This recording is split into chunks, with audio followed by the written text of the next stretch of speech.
Aleluia. Graça e paz, amados.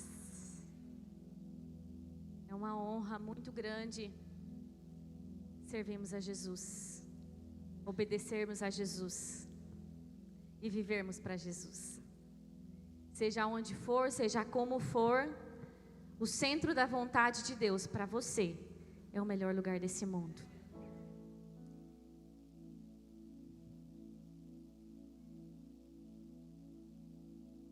Hoje nós vamos falar sobre manifestando a misericórdia através do governo. Falando em governo, essa semana saiu uma notícia que o Brasil não será beneficiado com a doação de vacinas dos Estados Unidos. Alguém viu essa notícia? E aí muita gente começou a criticar o nosso governo, nosso presidente, por causa disso, porque o Brasil não vai receber doação das vacinas, mas a notícia foi que o Brasil não vai receber doação das vacinas porque o Brasil tem condições de comprar. Isso significa que o nosso país está bem financeiramente, que a nossa economia vai bem, glória a Jesus por isso. E todo governo é um bom governo? Todo governo é um bom governo? Pode responder sem medo. Não é. Existem bons governos e existem maus governos. E quando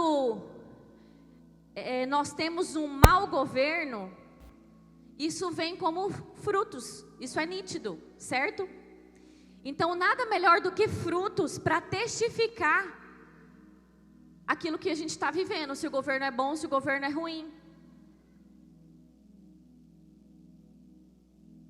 O governador que governa um país, governa um estado, que governa uma cidade, ele não precisa tirar dinheiro do bolso dele e colocar para governar. Ele precisa governar com aquilo que a comunidade paga de impostos, com aquilo que o governo oferece, com aquilo que o sistema oferece. Então, um governador não coloca o seu dinheiro ali, mas ele governa aquilo que tem, aquilo que é do sistema, aquilo que é arrecadado das pessoas que estão sobre o governo dele. Já existem recursos para que ele governe.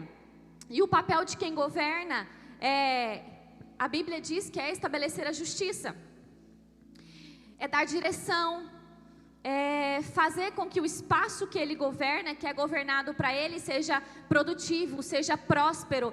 O papel do governo é prover segurança, é pensar na saúde, usar aquilo que ele tem de recurso para garantir que o povo que é governado por ele, que aquilo que ele governa vá bem, prospere em todas as áreas daquela comunidade. E eu creio que vocês já ouviram dizer que nós fomos chamados para governar. Quem já ouviu dizer que você nasceu para governar? Quem já leu na palavra quando o Senhor nos entregou o governo? Você foi chamado para governar. Você não foi chamado para ser apenas servo, você não foi chamado para ser escravo, mas você foi chamado para governar. Mas governar o quê? Governar o quê? Quem sabe o que você foi chamado para governar? A terra. Isso. Gente, o que tem na terra? Gente, o que tem na terra? Tudo. Tem tudo. Tudo está na terra. E você foi chamado para governar a terra. Você entende a dimensão disso? Você entende o que foi colocado nas suas mãos sobre o seu governo? E a pergunta é: como está o espaço, a comunidade que você governa, as pessoas que você governa, a casa que você governa, o trabalho, o emprego que você governa? Como tem ido o seu governo? Gênesis 2, do 7 ao 9, diz o seguinte: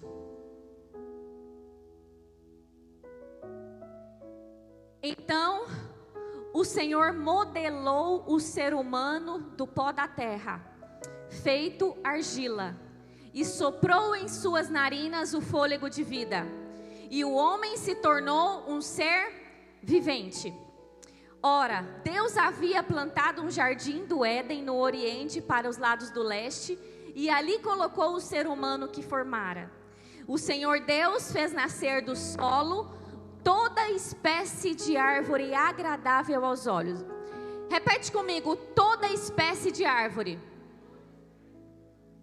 Toda espécie de árvores agradável aos olhos e boa para alimento. E no meio desse jardim estava a árvore da vida e do conhecimento do bem e do mal. Verso 15. E assim Deus, o Senhor, tomou o homem e colocou no jardim do Éden para zelar por ele e nele fazer as suas plantações. Repete comigo: fazer as suas plantações. Mas o que Adão tinha que plantar?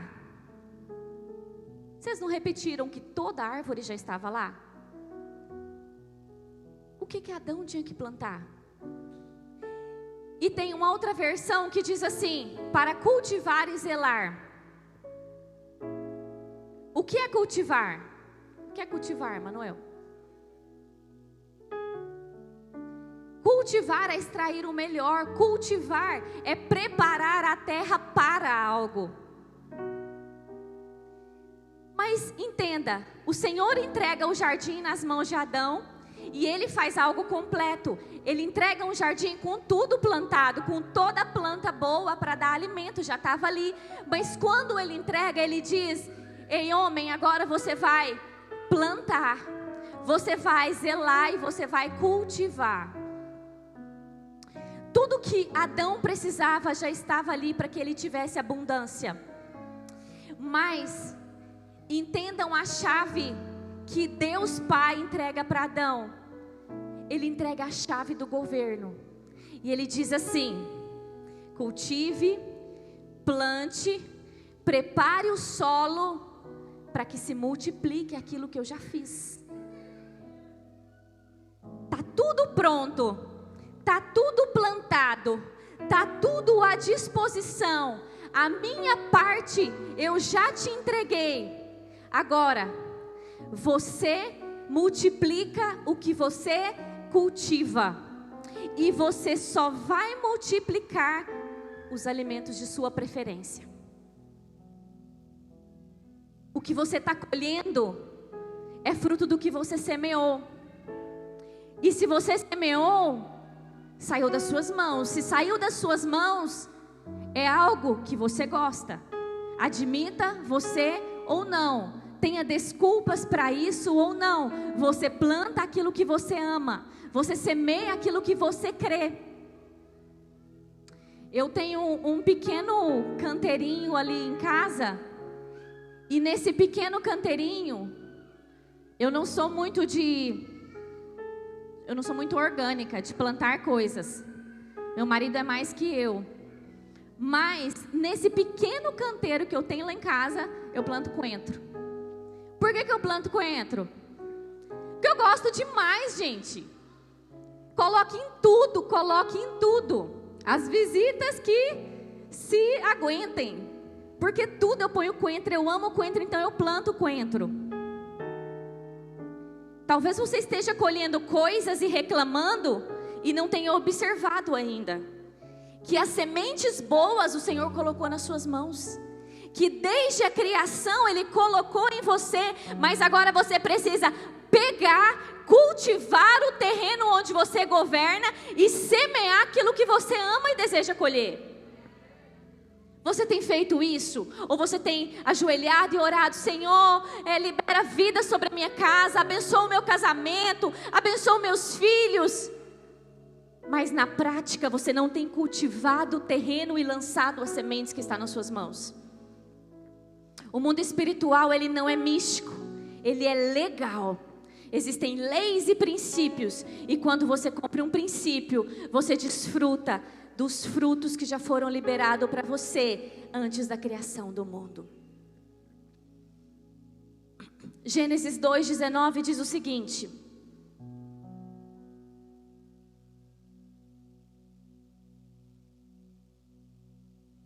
Sendo assim, o Senhor modelou do solo todos os animais selvagens e todas as aves do céu. E em seguida os trouxe à presença do homem. Então Adão já estava lá no jardim, já tinha recebido uma ordem de governo. Agora Deus modela os animais. E sabe o que ele faz? Ele faz assim: Adão, tá pronto, dê nome. Vê se você entendeu. Para criar, Deus não pede a opinião de Adão.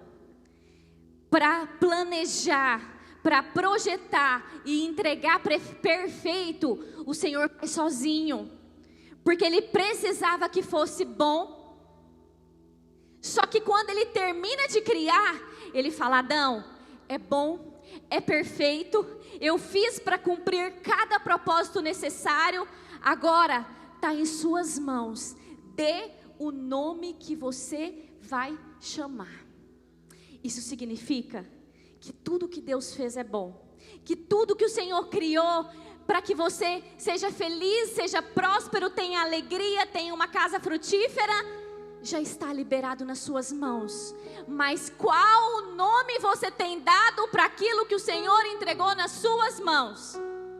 A minha família eu chamo de bênção, os meus filhos eu chamo de herança, o meu trabalho eu chamo de presente do Senhor para minha casa. E você, qual nome você está dando para as coisas que o Senhor colocou nas suas mãos?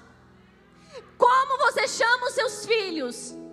Como você chama o seu trabalho segunda-feira quando você precisa levantar da sua cama e ir para lá?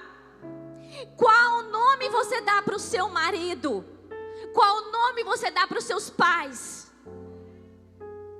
Deus fez a semente, Deus plantou e é perfeito. Mas qual o nome você tem dado para aquilo que o Senhor fez perfeito e entregou para que você seja abundante, para que você seja próspero, para que você seja feliz?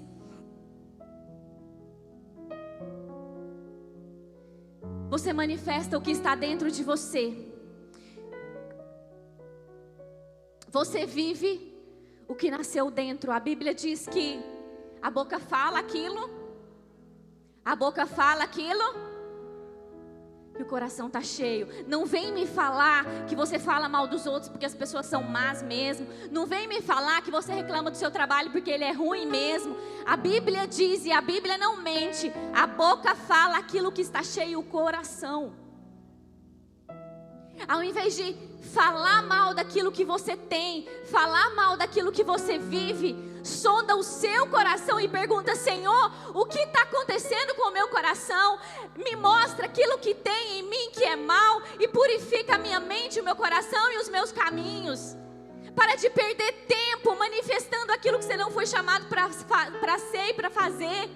E comece a investir o seu tempo perguntando para o Senhor o que em você precisa ser mudado. A sua vida não é governada por pessoas. A sua vida é governada pelaquilo que o Senhor colocou nas suas mãos. É entre você e Deus. Ninguém vai definir o seu futuro. Ninguém vai definir a sua eternidade que não seja você. Cumpra princípios para viver promessas. Existe uma semente de princípio para cada área da sua vida que você deseja abundância. Se você quer honrar, se você quer ser honrado, honre pessoas. Plante a semente da honra, respeite pessoas. Se você quer ter um casamento próspero e feliz, semeie o que a Bíblia te ensina a semear na vida do seu cônjuge. Se é homem, ame a sua esposa como Cristo amou a igreja. E não seja hipócrita de falar que ama, mas na prática não pensar de verdade nela quando você vai tomar uma decisão. Se você é mulher, é esposa, seja submissa, esteja debaixo da missão do seu marido. Honre a missão do seu marido, ore por seu marido, traga clareza nas decisões do seu marido, naquilo que você entender que é verdadeiro. Seja uma auxiliadora idônea. Se você quer ter prosperidade financeira, honre essa terra com o seu dinheiro. Honre essa terra, honre pessoas, abençoe pessoas com o que você tem. Mas eu quase não tenho, mas você tem. Ninguém é tão pobre que não tenha o que dividir. Ninguém é tão pobre que não tenha o que dar. Eu lembro em uma circunstância em que a comunidade fez uma cesta para uma família da igreja que estava precisando. E isso mexeu muito comigo. E naquele dia tinha feito essa cesta para aquela família que precisava. E no mesmo dia alguém foi no grupo da igreja e disse que estava precisando fazer uma outra cesta, se as pessoas podiam ajudar. E aí aquela pessoa que tinha ganhado aquela cesta naquele dia foi lá e falou assim: eu tenho algumas coisas para dar. Ela tinha acabado de receber, não tinha quase nada em casa. Mas o que ela tinha acabado de receber, era para semear, era para repartir, era para dividir. E hoje eu vejo o Senhor fazendo coisas lindas sobre essa família, sobre essa casa. Eu vejo, sabe, o multiplicado do Senhor sobre essa casa. Eu vejo essa família governando por causa da disposição de semear a semente que eles desejavam colher. Agora nós vamos falar, projeta para mim, Tiago, coloca para mim a definição. Eu disse que nós vamos falar sobre manifestando a misericórdia através do governo, porque o Senhor falou comigo misericórdia. E o Senhor me deu Gênesis 2. E eu quero que vocês vejam a definição de misericórdia. Misericórdia no latim vem de miserato, compaixão, cordis, coração. Velho Testamento, essas três palavras que significam ventre, compaixão materna, força permanente, intensidade, misericordioso, que é o comportamento de quem tem misericórdia e manifesta. E no Novo Testamento, essas duas palavras que traduzem-se em vísceras gentis, entranhas da bondade, entranhas de misericórdia e compaixão. O Senhor está nos chamando nesses últimos tempos para cobrir uma lacuna de misericórdia em nosso meio, em nossa comunidade, em nosso povo, em nossa nação. Existe uma lacuna de misericórdia. E olha só, quando eu vejo aqui vísceras gentis, entranhas de bondade, vocês conseguem entender o quanto isso é profundo? Entranhas de bondade, vísceras de compaixão. É mais do que sentir pena de alguém, é mais do que se colocar no lugar de alguém, ter empatia, mas não manifestar isso. Jeremias 42, 11 e 12 diz o seguinte: Jeremias estava falando com os judeus, com o povo de Deus. Aquele profeta estava entregando uma palavra para eles. Jeremias 41, 11 e 12. Ele diz assim: olha, povo, não temais o rei da Babilônia, a quem vocês estão com medo, a quem vocês temeis. Não temais, diz o Senhor, porque eu sou convosco para vos salvar e para vos livrar da sua mão. E vos concederei misericórdia, para que ele tenha misericórdia de vós e vos faça voltar a essa terra. Vê se vocês prestarem atenção nessa frase. Jeremias entrega uma palavra para aquele povo, para que eles não tenham medo. E aí Jeremias termina dizendo assim, ó, da parte do Senhor: eu vos concederei misericórdia, para que Ele tenha misericórdia de vocês. A misericórdia de Deus para com o mundo, ela passa por nós.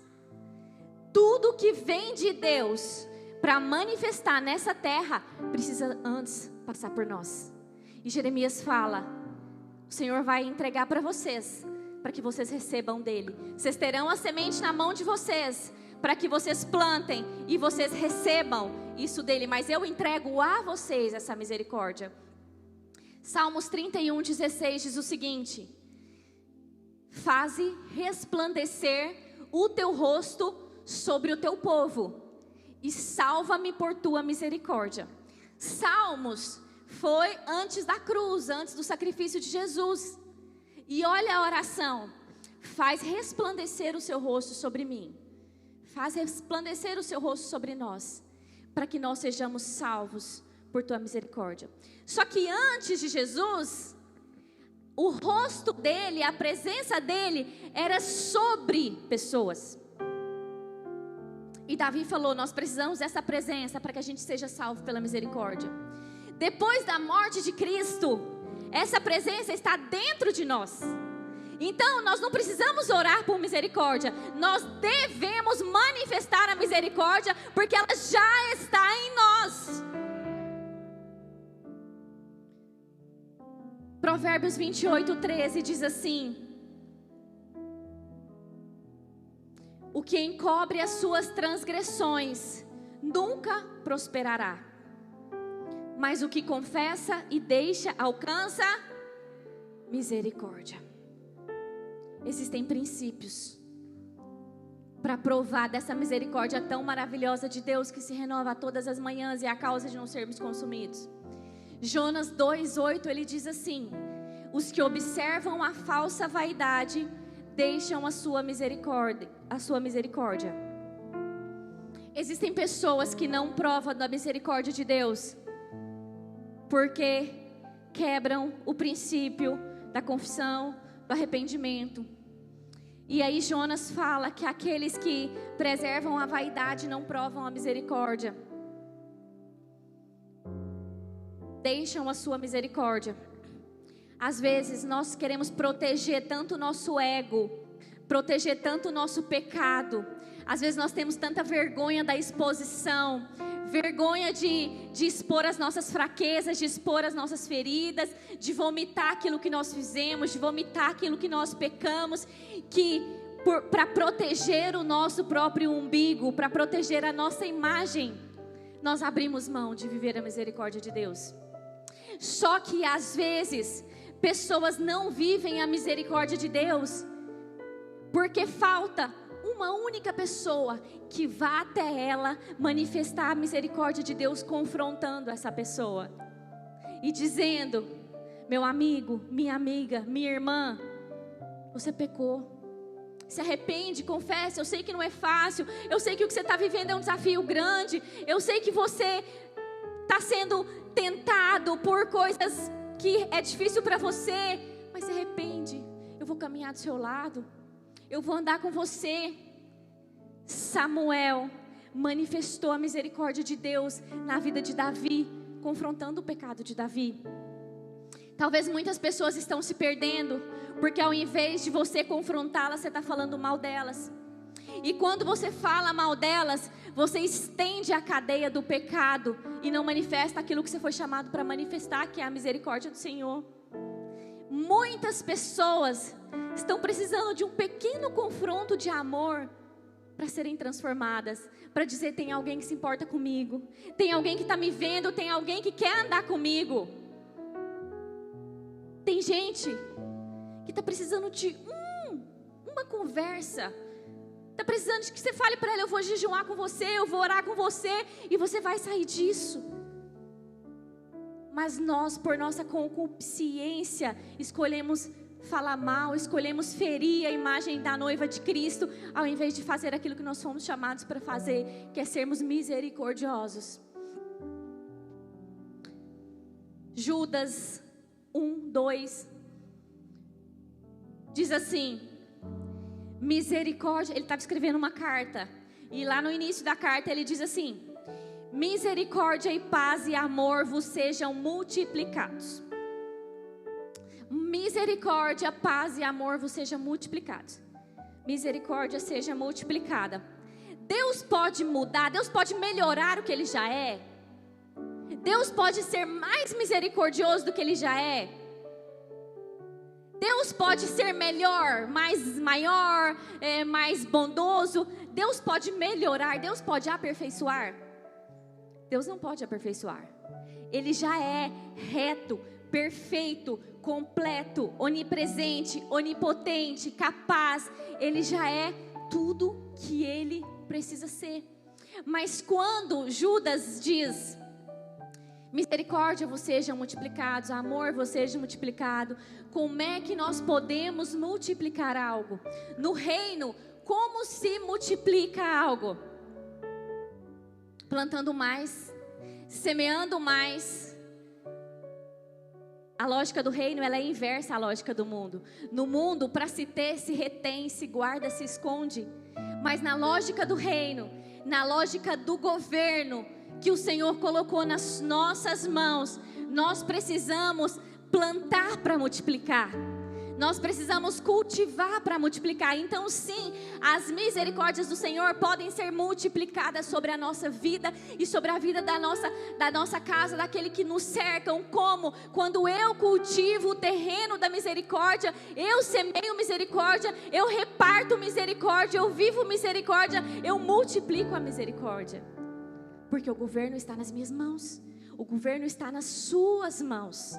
E tudo que nós precisamos já está pronto, já foi entregue. A cruz te fez livre, Jesus te fez livre. E sabe qual a maior liberdade que você tem? É a liberdade de escolher as sementes que você deseja viver delas. Você não é livre para escolher os frutos, mas você é livre para escolher as sementes. A cruz te fez completamente livre para que você escolha as sementes as quais você deseja viver delas. E pelo amor de Deus, manifeste isso ao mundo, multiplique isso no mundo. Mateus 5:7 diz: bem-aventurados misericordiosos, porque eles alcançarão a misericórdia. Bem-aventurados os misericordiosos. Vamos de novo. Bem-aventurados os, porque eles alcançarão a misericórdia. É um ciclo poderoso. E o controle que ativa esse ciclo está nas suas mãos. Bem-aventurados misericordiosos, porque eles receberão a misericórdia. É um ciclo poderoso. E o controle não está na mão do pastor, na mão do seu marido, na mão da sua família, na mão do seu patrão. O controle está nas suas mãos. Você tem vivido a misericórdia, a bondade de Deus sobre a sua vida? O controle está nas suas mãos. Com qual intensidade você tem vivido isso? Não esqueça, o controle continua nas suas mãos. Está faltando a manifestação da misericórdia através de nós. Mas não faça isso em secreto. Não manifeste a misericórdia em pensamento apenas. Não manifeste a misericórdia só lá no Instagram, quando alguém posta uma tragédia, você vai lá e posta uma mãozinha, Deus abençoa, que o Senhor te guarde. Manifeste a misericórdia em comportamento misericordioso. Deixe as pessoas saber que ali está passando alguém que é misericordioso, que ali está passando alguém que prova da misericórdia de Deus, que ali está passando alguém que manifesta Jesus a tempo e a hora que for necessário. Se você não é uma pessoa conhecida na cidade, na sua família, se você não é uma pessoa conhecida no reino, sonda o seu coração e veja aonde você tem falhado, aonde você tem sido omisso, aonde você não tem manifestado aquilo que o Senhor te chamou para fazer. Gente, o mundo espiritual é sério, é real e Jesus está voltando. Se o Senhor está falando de misericórdia, é porque está faltando misericórdia no mundo e nós precisamos manifestar, porque quando Jesus vier, Ele vai olhar a nossa manifestação de misericórdia. Vocês querem ir para o céu? Vocês querem morar com Jesus? Vocês querem reinar com Ele? Nós precisamos semear hoje. Nós precisamos semear hoje o caminho para o qual nós estamos indo viver a eternidade. Lucas 6,36 diz assim: sede, pois, meus imitadores, como eu sou, como também vosso Pai é. Sede, pois, misericordiosos, como também o vosso Pai é. Lucas 6,36. Para as pessoas verem Jesus, sentirem Jesus, isso precisa passar por você. Sede misericordiosos, como o Pai é. As pessoas vão ver Jesus através de você. Você precisa manifestar Jesus. As pessoas precisam olhar para você e ver, tem algo ali realmente diferente. E agora nós já estamos finalizando, mas eu vou trazer 3 versículos. E é o próprio Jesus falando. Então prestem atenção nas palavras preciosas dele. Mateus 12, 5-8. Os fariseus estavam ali confrontando Jesus como sempre. E aí eles disseram: ou não tendes lido na lei que aos sábados os sacerdotes do templo violam o sábado e ficam sem culpa? Pois eu digo que aqui quem é o maior, está aqui quem é maior do que o templo. Mas se vocês soubesseis o que significa misericórdia quero e não sacrifício, não condenaria os inocentes, porque o Filho do Homem até no sábado é o Senhor. O que estava acontecendo? Aquele povo estava criticando Jesus, estão fazendo um monte de coisa no sábado, e aí Jesus fala para eles: aqui está quem é maior do que o templo, quem é o Senhor do sábado. E aí ele termina dizendo: se vocês soubessem o que significa misericórdia quero e não sacrifício. E você vai ver que Deus vai repetir esse termo. Por que Jesus repete algo se não fosse importante? Mateus 9, 11, 13, ele diz assim: e os fariseus, vendo isso, disseram aos seus discípulos: por que come o vosso mestre com os publicanos pecadores? Então, por que Jesus está sentando à mesa dos pecadores e comendo com eles? Jesus, porém, ouvindo, lhe disse: não necessitam de médico os sãos, mas sim os doentes. Ide, porém, e aprendei o que significa misericórdia eu quero, e não sacrifício. Porque eu não vim para chamar os justos, mas os pecadores ao arrependimento. Jesus, ele era intencional em tudo que ele fazia. Jesus não se assentava na mesa de um pecador, na mesa de Zaqueu, na mesa de um publicano. Jesus não se sentava lá para ter uma boa refeição. Jesus era intencional. Ele sentava ali para manifestar a misericórdia dele a um pecador e para levar salvação até aquela casa. E aí ele disse: vocês não entenderam que misericórdia eu quero e não sacrifício. Porque os fariseus, eles oravam lá no sol quente, de mão levantada nas esquinas, não saía dos templos, mas não manifestavam a misericórdia de Deus. Deus falou: vocês não estão entendendo nada. Para mim sacrifício não tem validade. Eu quero misericórdia. Sejam intencionais, manifesta a misericórdia, porque eu não vim para os sãos, eu vim para os enfermos. Mas não use essa passagem para dizer: tá vendo? Jesus se sentava com os pecadores, qual o problema? Seja intencional. Seja intencional. A mesa que você se assentar de um pecador, seja para manifestar a misericórdia de Jesus e para dizer: onde eu entrei, chegou salvação. Não faça das mesas dos pecadores, não faça das mesas das pessoas que não temem e não honram Jesus uma mesa onde você sente liberdade de estar. Você não vai ver nenhum amigo de Jesus que não cria nele, que não amava ele, que não honrava ele, que não amava a presença dele. Você não vai ver Jesus voltando 2 vezes no lugar de alguém que negou, que não quis ele, ou que simplesmente não honrava a presença dele. Então seja intencional nas mesas às quais você assentar, e se levante das mesas em que Jesus for rejeitado. Porque o reino dos céus está próximo. E o reino dos céus é para os misericordiosos. Misericórdia eu quero e não sacrifício. Não adianta fazer da sua vinda aos domingos na igreja um sacrifício, um ritual, um esforço enorme para estar aqui todo domingo, porque isso alivia a alma.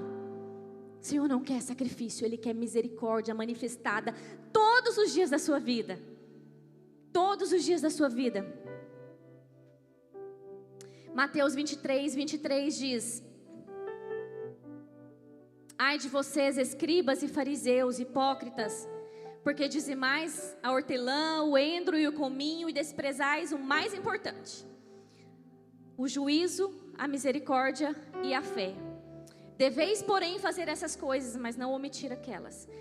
Então eles ofertavam, dizimavam, fazia tudo o que era processo correto, mas não manifestava amor, não manifestava fé, viviam para criticar, viviam para falar, para achar defeito em Jesus, para achar defeito nos seguidores de Jesus.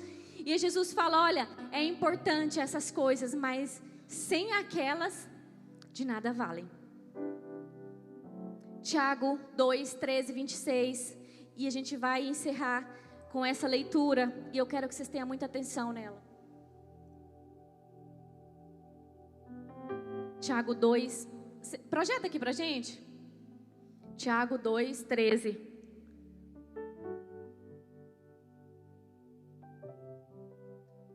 Pode deixar só nesse primeiro versículo aqui, que os demais eu leio aqui. Mas eu quero que esse fica.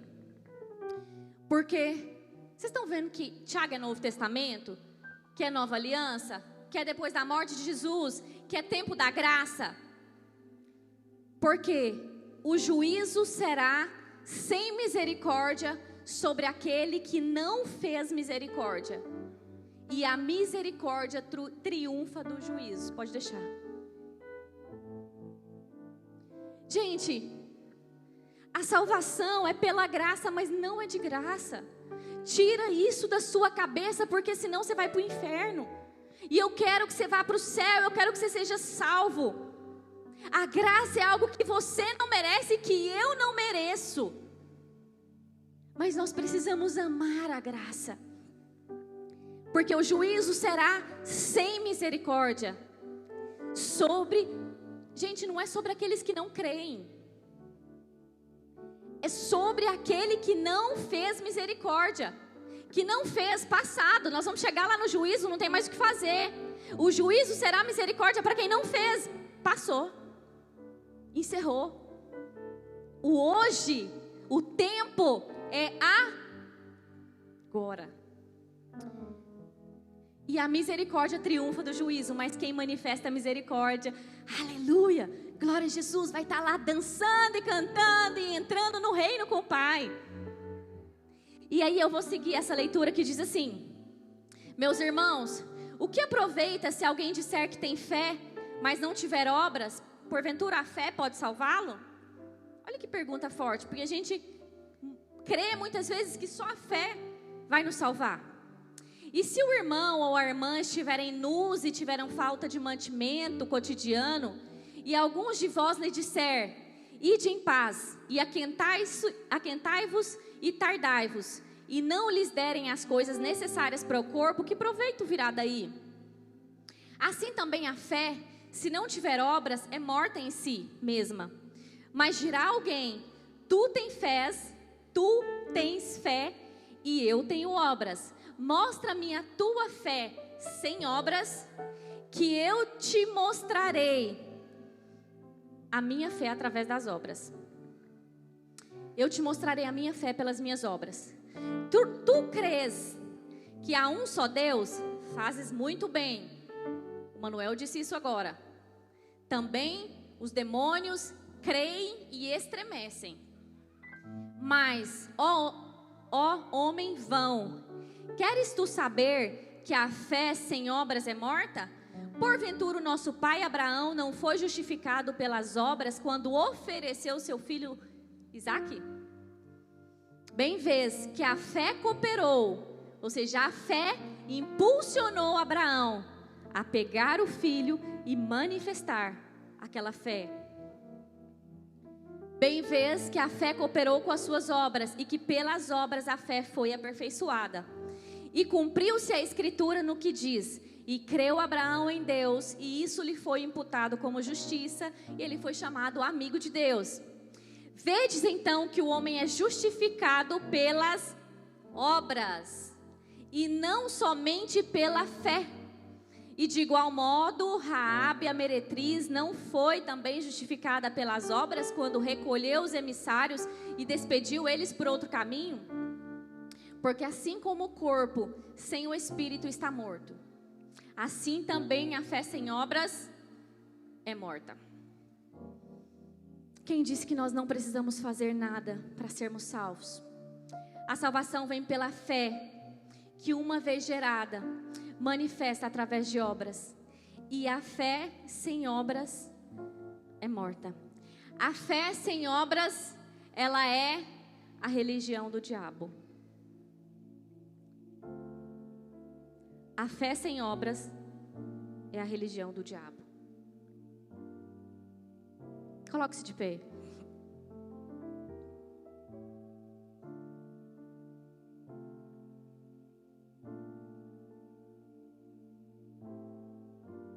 Feche seus olhos. Só quero que você feche seus olhos onde você está. Por favor, todos fechem seus olhos, desde lá do fundo até aqui na frente. Eu quero te lembrar, de olhos fechados, que lá no Éden, Deus, através de Adão, entregou o governo para você. Olha na sua mão, pelos olhos espirituais, imagina um controle. O controle do governo. Olha a sua vida e pense qual área está dando errado. Qual área está ruim. Qual área está mal governada. Qual área os frutos são ruins. E tenha clareza. Pode ser bom. Porque na eternidade o Senhor fez tudo bom para você desfrutar. Porque na eternidade o Senhor já proveu aquilo que você precisaria para governar. Todas as sementes, toda planta boa já foi plantada. E agora, em sua volta, olha para os seus pés e veja um terreno. Veja um terreno fértil, onde você precisa cultivar. E pergunte para o Espírito Santo, me ensina a cultivar. Fala, Jesus, me ensina a cultivar, está ruim, está difícil. Pai, está dando errado isso. Me ensina a cultivar, me ensina a preparar o terreno para quê? Ter frutos bons. E sobre todas as coisas, a misericórdia. E essa é a palavra do Senhor para nós hoje. Não esqueça essa palavra. O mundo precisa de misericórdia. E o Senhor está dizendo para os filhos: manifestem a misericórdia, porque eu estou às portas. Eu cedo venho. E eu espero que a igreja manifeste a misericórdia. Amanhã, hoje, quando você sair daqui, olhe diferente para quem cruzar o seu caminho. Olhe diferente para quem estiver no seu terreno de governo. E lembre-se que a palavra do Senhor para esse tempo é: os misericordiosos alcançarão a misericórdia. Os misericordiosos serão livres do juízo. Os misericordiosos colherão a misericórdia e entrarão cantando o hino da vitória no reino dos céus. Pai, em nome de Jesus, a tua igreja está diante do Senhor. Pai, em nome de Jesus, a tua palavra foi entregue aos nossos corações. A tua palavra foi entregue à tua igreja. Pai, em nome de Jesus, eu declaro vida. Eu declaro que essa palavra vai gerar vida. Eu declaro que essa palavra vai provocar vida. Pai, em nome de Jesus, eu declaro um exército de homens e mulheres manifestando a tua misericórdia nessa cidade.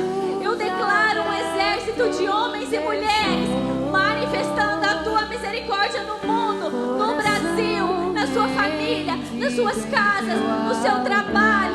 Pai, em nome de Jesus, eu profetizo um povo misericordioso.